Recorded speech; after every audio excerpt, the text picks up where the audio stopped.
ఎవరు సాటిస్ఫై చేయలేరు.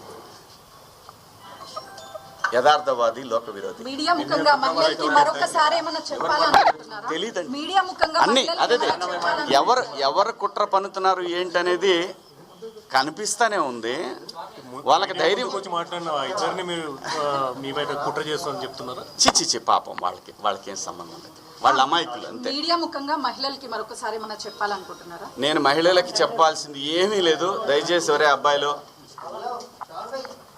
మన ఇంట్లో ఆడవాళ్ళు ఉన్నారు, వీళ్ళని నాకు తెలిసి మొన్న కూడా అది క్రేజీలో జరిగిన ఇన్సిడెంట్. ఒక ఆర్టిస్టులు కనపడ్డప్పుడు జనాలు పిల్లలు ఎగబడతారు. అదేమైందంటే ఇబ్బందికరంగా అనిపిస్తుంది. ఆ పాపం వాళ్ళకేంటంటే నేను భాష రాదని మాత్రమే చెప్పాను, కానీ లేకపోతే ఆ సలహా కూడా ఇచ్చేవాడిని కాదు. ఎంబ్రాసింగ్గా ఫీల్ అయిందని ఓ మాట చెప్దామనే దాంట్లో మాటలు తూలాను. దానికి అపాలజీ కూడా చెప్పేశాను.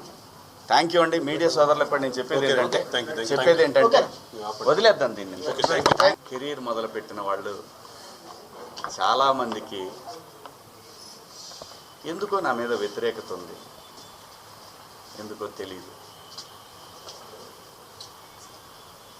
నేను ఒక సందర్భంలో, ఇది బయట తెలిసిన విషయం, ఒక సందర్భంలో ఎందుకు వీళ్ళకి నా మీద కోపం ఎందుకో నాకు తెలీదు. 30 సంవత్సరాలు అయింది నేను ఈ పరిశ్రమకు వచ్చి. ఈ 30 సంవత్సరాల్లో నేను ఏ ఒక్కరిని ఇబ్బంది పెట్టినా ఈ పాటికి ఎప్పుడో బయటకు వచ్చేది రాలేదు. వచ్చుంటే ఈ పాటికి మీరందరూ నా మీద ఎగబడేవాళ్ళు. చాలామంది నాకు తెలియదు అనుకుంటారు. ఎవరెవరు జూమ్ మీటింగులు పెట్టుకున్నారో, నాతో బాగా ఉండి నాతో మంచిగా మాట్లాడి